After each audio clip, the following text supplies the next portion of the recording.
tó ẹ kálẹ́ ẹ̀yin olólùfẹ́ wa mo kí wa níbikíbi tí ẹ bá ti ń gbọ́ mi tẹ́ ti ń wò mí láì dènà pẹ́nu mo bẹ̀ wá mo fi tọ̀wọ̀tọ̀wọ̀ mo fi bẹ̀ wá lẹ́ẹ̀kan sí ẹ bá mi subscribe sórí channel Àkàlàmàgbò TV show lóòótọ́ a ò gbọ́dọ̀ pòórè mọ́ra mo dúpẹ́ lọ́wọ́ gbogbo àwọn tó subscribe fún wa for the few weeks now wọ́n turn up but we want more of it, please. We want more, please. More subscriber, please. Ẹ jẹ́ ká tẹ̀síwájú lórí ẹ̀. Ẹ ṣeun gan. Mo fẹ́ kẹ́ wo fọ́nrán yìí. Ṣé ọ̀rọ̀ tí bàbá yín sọ oyè títí náà lórí ẹ̀ mo fẹ́ kẹ́ tẹ̀ sí comment section torí mi máa sọ ìwọ̀nba oyè ọgbọ́n ọmọdé ti tèmi lé lórí pé kí gbogbo region gbogbo àwọn tribe nínú Nàìjíríà kan pa ọwọ́ pọ̀ kan fight àwọn tó ń bá wa jà ká gbógun ti àwọn tó ń gbógun ti wá ẹ jẹ́ ká kọ́kọ́ wo fọ́nrán yìí ká tó continue. Repented or Fulani herdsmen that are repentant and they are allowed to come into the army or the police. How do we, and you empower these people, you arm them.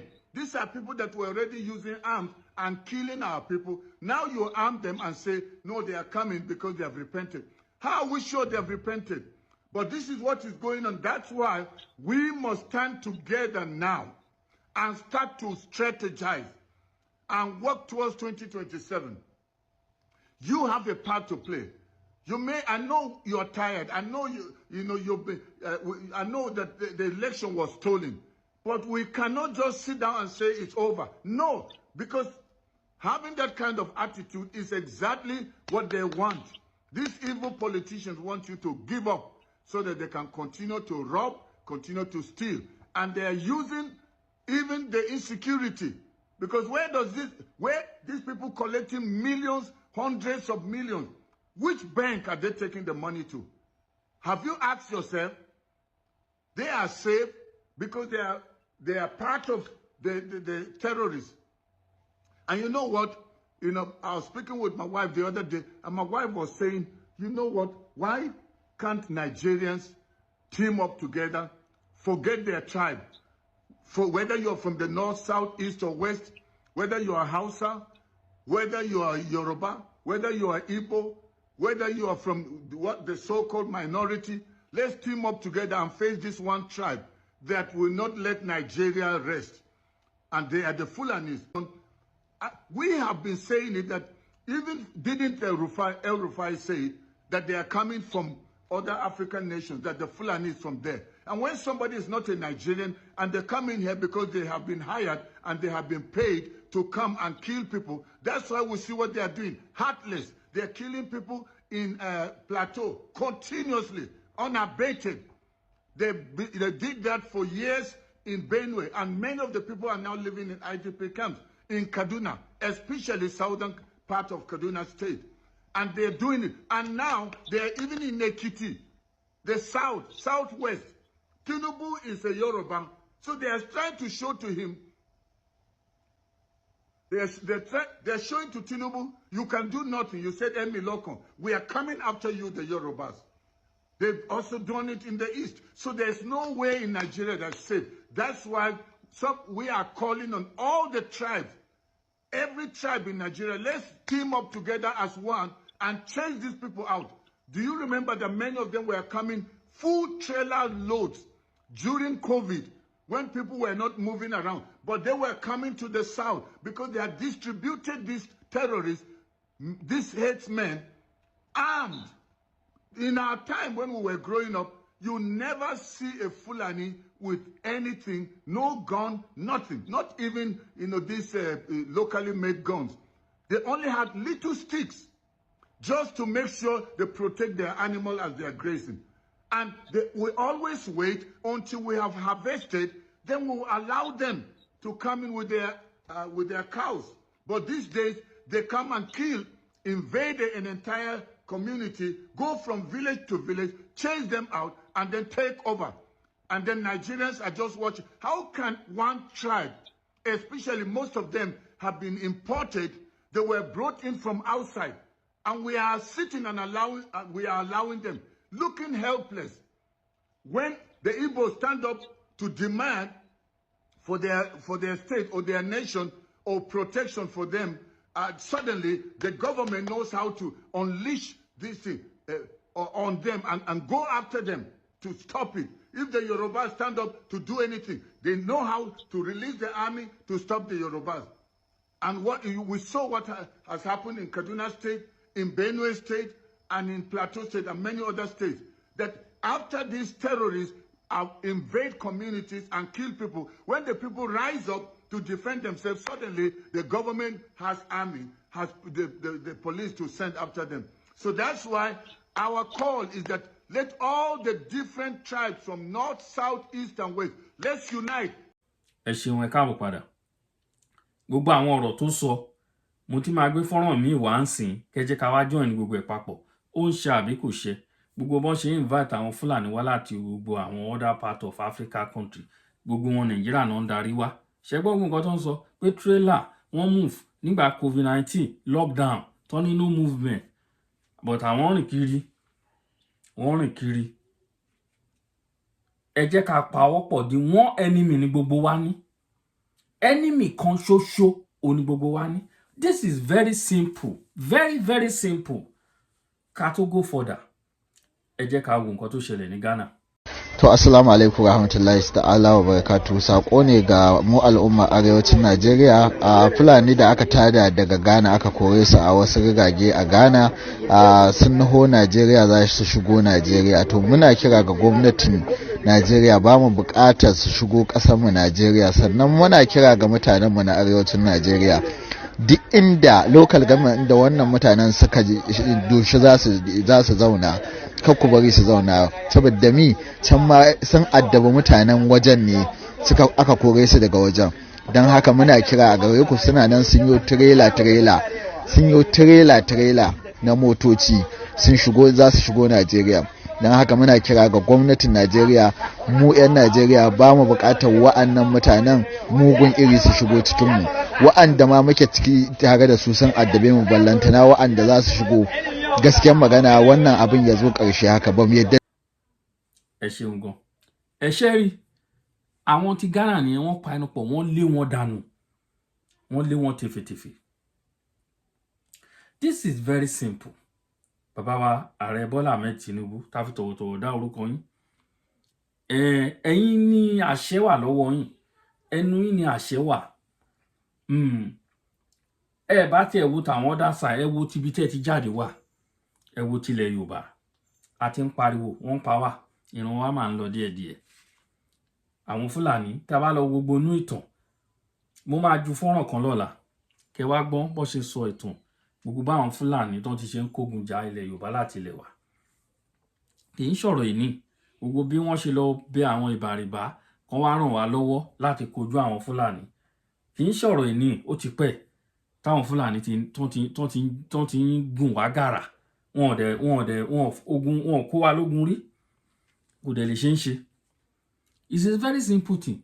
We have one enemy. Hausa, Igbo, Yorùbá. Ẹ jẹ́ ká pawọ́pọ̀. Àwọn Hausa náà, àwọn náà ó ti mú wọn lẹ́mìí sìn débi pé àwọn gan ó ti sún wọn. Wọn ò nídìí wọn mọ́. Àwọn Middle Belt, bàbá tó ń sọ̀rọ̀ yìí is from Middle Belt. Àwọn Niger Delta, àwọn náà wà ńbẹ̀, àwọn Ìjọ. Àwọn náà wà ńbẹ̀. The same enemy náà làwọn náà ń kojú. The same set of people. Very simple. Very simple. Ó yẹ kán lọ ẹ mọ gbogbo àwọn elite, gbogbo ẹ̀yin èèyàn jàǹkànjàǹkàn, ẹ̀yin ọ̀tọ̀kọ̀lú ìlú, ẹ mọ àwọn èèyàn sí gbogbo regions wọ̀nyí. Tẹ́ lè contact, kẹ́ lọ ṣe meeting ní Bòńkẹ́lẹ́. Ẹ travel out.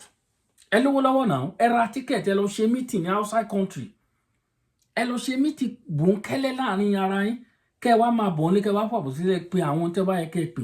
Kẹ́ jẹ́ ká kojú àwọn people. Èló ni wọ́n tá ní tí wọ́n máa dà wá láàmú níbi tí Nàìjíríà tóbi tó.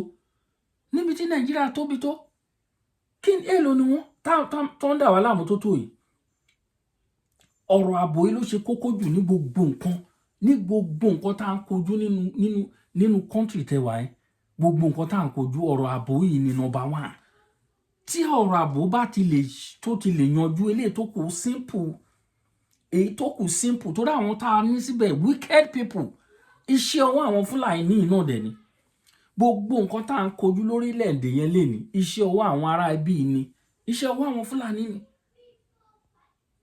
the Fulani Caliphate ṣe ra àwọn pípù tẹ́ ń wò yìí ẹ lọ wo ìtàn wọn wá kò síbi tó ń bá ti wọ̀ kí nǹkan bàjẹ́ kí nǹkan dàrú kán wá jẹ ọ̀gá lé wọn lórí bó ṣe débi tó dé ni òye mi òun ni mo máa ń jòkó máa rò ní gbogbo ìgbà báwo ló ṣáà ti débi tá a dé àwọn ṣé àwọn bàbá wa àwọn bàbá ńlá wa sọ pé wọ́n ní wọn ò mọ̀ ni wọ́n ní wọn ò mọ orú èèyàn táwọn pípù jẹ́ ni ó dẹ̀ wọ́n yà wá lẹ́nu pé ẹnu yín láti wá ń gbọ́ àwọn ìtàn lénìí ẹnu yín láti ń gbọ́ àwọn oríṣiríṣi ìtàn ẹ mọ orú àwọn èèyàn táwọn pípù jẹ́ pé kì í ṣe àwọn ìran gidi ni wọ́n ẹni bí gidi làwọn pípù yìí kí ló wá dé táwa lajú wa sílẹ̀ tí kálùbọ̀n kò wọ̀ kí ló dé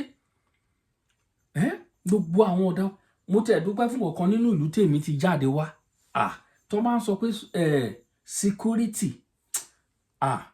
àfi bí ìlú òyìnbó níbi tí nǹkan délé ni mi ní fẹnu bá lọ títí níbi tí security ìlú tèmi ti jáde wá tó délé ni mo dúpẹ́ lọ́wọ́ Ọlọ́run fún yẹn torí àwọn nǹkan tó ti ṣẹlẹ̀ sẹ́yìn wá náà ni nítorí àwọn nǹkan tó ti ṣẹlẹ̀ wá sẹ́yìn irú àwọn ìgbésẹ̀ tó yẹ kí Nàìjíríà gbé ni ẹ ti rí nǹkan tó ń ṣe yín ẹ ti mọ tógun ti ń jà yín ẹ dìde sí àwọn mo dúpẹ́ lọ́wọ́ gbogbo àwọn ọmọ ìlú mi àwọn bàbá wa tó ń wà káàkiri every part of the world tí wọ́n dìde sórí ọ̀rọ̀ ààbò in fact ẹ jẹ́ kí mẹ́nu kúrò bẹ́ẹ̀ a dúpẹ́ lọ́wọ́ gbogbo wọn bóyá kó ṣe rí nìyẹn ẹ rí ibi tí wọ́n ti ń pa àwọn ẹmọ́yé àwọn èèyàn tó pa lọ́sẹ̀ tó kọjá nsìn especially north the way tó ń ṣe ń pa wọ́n bẹ́ẹ̀ yẹn ó ti pọ̀ ok àwọn tẹ́ ẹ rí tó ń kóra wọn sínú mọ́tò tí wọ́n ń lòdù yẹn sìn Nàìjíríà náà ń bọ̀ o tí wọ́n lé kúrò ní Ghana Nàìjíríà sòsé Nàìjíríà láyé ti gbà wọ́n ilé akọ̀dédé lálẹ́ hù máa gbọ́ wọn ní orí rìpẹ́tà Boko Haram irú nọ́ọ̀sẹ̀sì nígbà tí Buhari gbà ni mo ti wò pé kí ni nọ́ọ̀sẹ̀sì wọ̀nyí àwọn èèyàn tó ń pààyàn kiri wọn akọ̀dédé délé ni wọn náà ti rìpẹ́tà wọn kó aṣọ sí wọn lọ́rùn wọn náà ti dọmọ ológun ẹ ti gbọ́ rúrọ́ rèdè yẹn rí ni wọn náà ti dọmọ ológun ilẹ̀ Nàìjíríà nǹkan ti ṣe wá ń lu yẹn o nǹkan ti ṣe wá o tó bá yẹ pé ilẹ̀ Yorùbá ni wọ́n ti mú àwọn èèyàn the next prison wọ́n á wọ́n fún wọn ní 15 years imprisonment wọ́n á ṣe wọ́n fún wọn nìyẹn bọ̀ tó bá ti já àwọn Fúlàní wọ́n á ní wọ́n repentant they are repentant Boko Haram wọ́n wá lọ kó aṣọ ọmọ ológun sí wọn lọ́rùn wọ́n á bẹ̀rẹ̀ sí fi ń ṣọṣẹ́ kiri àwa máa yà ń lẹ́nu ẹni wọ́n mú àmì kan lé ní òun ló lọ ń supply wọn kò ṣe ní lọ supply àwọn èèyàn ẹ̀ nígbà tẹ́ mú ẹrù pọ́pọ́lẹ̀ wọ́n kọ́pọ́lẹ̀ ẹ̀ kúrò ní ẹ mú ètò ààbò lọ́kùnkúndùn ṣùgbọ́n mo gbọ́ ìròyìn kan léni wọ́n ní gbogbo àwọn South West governors wọ́n ti parapọ̀ ń sìn lórí ọ̀rọ̀ ààbò Ọlọ́run fún yín ṣe o tó bá yẹ pé lóòótọ́ ni àdúrà ni Ọlọ́run fún yín ṣe aláwọn èèyàn síbẹ̀ despite pé a máa gbalẹ̀ Yorùbá di dídán ìyẹn ni priority wa a kì í ṣẹ̀yà kan kò lè wọ́rọ́ gbọ́ kò sọ́gbọ́n tẹ̀lé gbé ọ̀rọ̀ Nàìjíríà gbà kò lè work àwọn ọ̀rọ̀ yìí máa ń rùn létí àwọn kan ṣo sí ọgbọ́n tẹ̀lé gbé ọ̀rọ̀ Nàìjíríà gbà wọ́n Nàìjíríà kò lè work láyéláyé àfi tẹ́ bá pín ìlú yẹn o ẹ jẹ́ ká dá dúró kì í ṣẹ̀ṣẹ̀ o kì í ṣe dídán ni kò sí dídán bẹ́ẹ̀ ó wà nínú ìwé tẹ́ kọ amalgamation in 1914 ó wà ń bẹ̀ o kò sí dídán bẹ́ẹ̀ ká ṣe pọ̀ o kò sí dídán bẹ́ẹ̀ o kò wọ ìgbéyàwó tó bá rọgbọ́n wá pínra nìkan má para wọn òun náà nìkan tẹ́ ń rí ń sìn torí àgbọ́ra wáyé à ń ṣe lédè kan o bẹ́ẹ̀ ni bó ṣe jẹ́ nìyẹn o gbogbo ẹ̀yin èèyàn mi ò tá a mú wá fún yín nìyẹn ní àṣálẹ́ yìí ẹ jọ̀ọ́ ẹ bá mi subscribe sórí YouTube channel yìí mo dẹ̀ fẹ́ kẹ́ mọ̀ wípé ajá ń sáré ẹṣin náà ń sáré ẹ dẹ̀ mọ̀ wípé ìpọ̀nrẹ́ pọgbá ìyálà ìyá ajá kan ò lè bá wọn léré ẹṣin lẹ́sẹ̀ Àkàlàmàgò TV ẹ̀ ní lá.